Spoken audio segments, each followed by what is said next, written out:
Pokój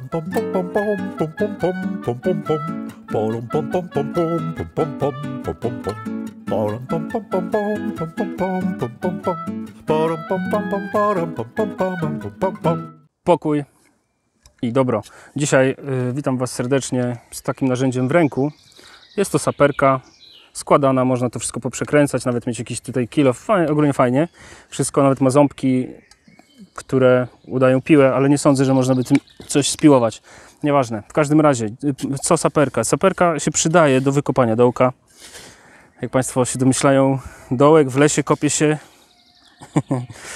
W poprzednim odcinku jedliśmy, więc wiadomo, nie będę już rozwijał tego tematu, ale to jest, pojawiło się nawet w takim oficjalnym przewodniku lasów państwowych po lasach, co można zrobić właśnie na przykład saperką. Saperka się na pewno do tej czynności przyda, ale nie o tym będziemy dzisiaj mówić, ponieważ saperka ma również inne zastosowania. Może posłużyć do przygotowania miejsca na ognisko, może posłużyć do takiego wykopania fosy dookoła namiotu, żeby woda sobie spływała.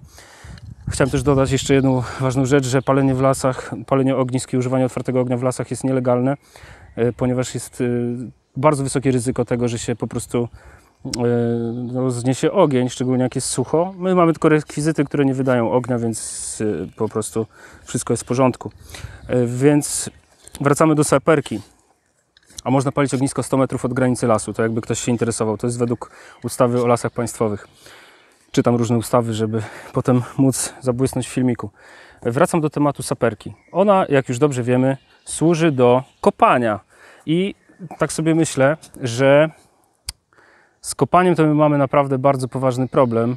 Nie dlatego, że brakuje nam saperki, tylko że często całe nasze życie duchowe polega na kopaniu. Kopaniu samego siebie albo kopaniu innych po prostu. I obydwie te sytuacje są fatalne.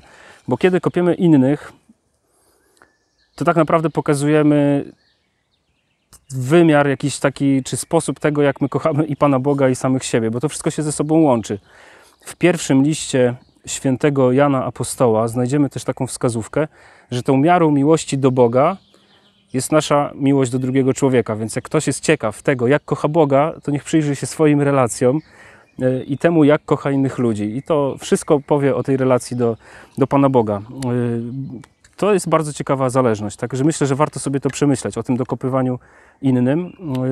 Na różne sposoby to robimy. Myślę, że tutaj nie trzeba tego jakoś bardzo rozwijać i tłumaczyć, ale warto się temu w sobie przyjrzeć. W jaki sposób ja wybieram, żeby innym dokopać. Czy te relacje i to kopanie służy mi, żebym ja się poczuł lepiej, czy żebym się poczuł gorzej.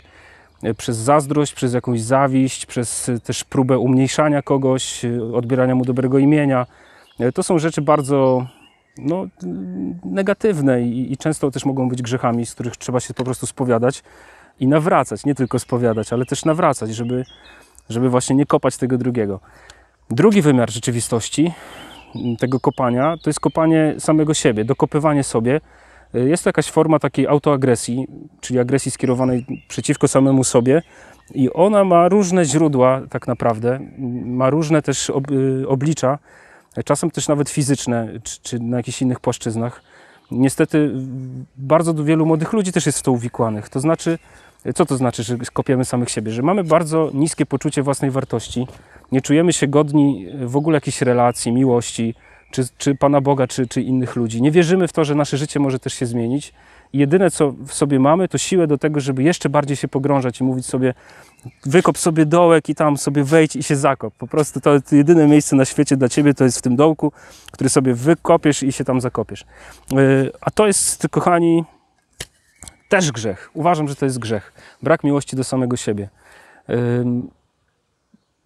Czasami wobec tego jesteśmy bezsilni i wtedy trzeba szukać pomocy i u Pana Boga, i w sakramentach, bo sakrament pokuty i pojednania, sakrament spowiedzi jest sakramentem uzdrowienia też tego braku miłości we mnie, ale czasami, kiedy jest to już naprawdę ponad nasze siły i trwa bardzo długo, uważam, że trzeba też szukać pomocy w terapii u specjalisty, który pomoże mi zobaczyć we mnie to źródło, bo czasem też potrzebujemy takiego spojrzenia z zewnątrz po prostu na samych siebie, żeby zobaczyć, co we mnie nie działa, co we mnie jest jakieś tam popsute i próbować to naprawić.